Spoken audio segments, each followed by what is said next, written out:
नमस्कार दोस्तों, आज तत्पुरुष समास का वह भेद लेकर आए हैं जो सबसे सरल है, लेकिन जब परीक्षा में आता है तो हमें लगता है कि ये तो हमने पढ़ा ही नहीं।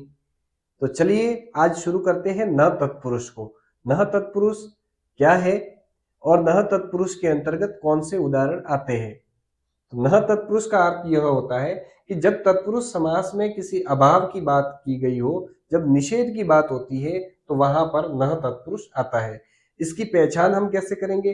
तो इसकी पहचान हमें इस प्रकार से होगी कि इस शब्द के पूर्व में यानी कि पहले अ या अन उपसर्ग का प्रयोग होगा।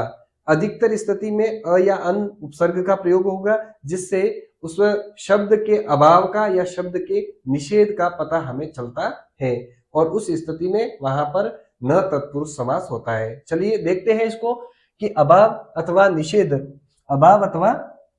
निषेध के अर्थ में शब्दों के पूर्व में जब अ या अन का प्रयोग किया जाता है, ये दो उपसर्ग आते हैं, अ उपसर्ग या अन उपसर्ग। इन उपसर्गों का जब प्रयोग होता है तो वहां पर न तत्पुरुष समास होता है। और न तत्पुरुष समास के कुछ एक उदाहरण है। उदाहरण में है अधर्म। इसमें अ उपसर्ग का प्रयोग हुआ है, यानी कि धर्म का अभाव है, वहां पर अधर्म होता है।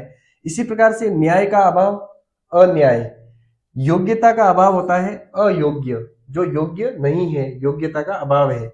इसी प्रकार से जहां नीति नहीं है वहां पर अनीति।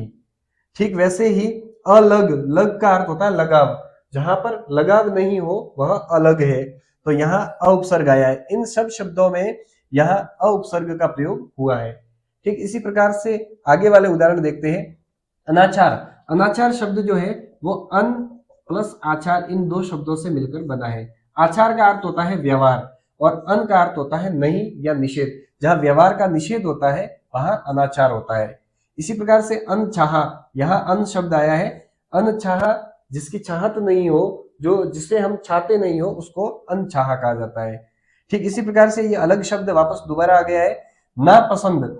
ये नापसंद और नाबालिग ये उर्दू शब्द है। ना का अर्थ भी अन के रूप में ही होता है, निषेध के रूप में ही इसका अर्थ होता है। और नापसंद का अर्थ होता है कि जो पसंद नहीं है उसको हम कहते हैं नापसंद। नाबालिग, नाबालिग का अर्थ है कि जो बालिग नहीं है उसको नाबालिग कहा जाता है।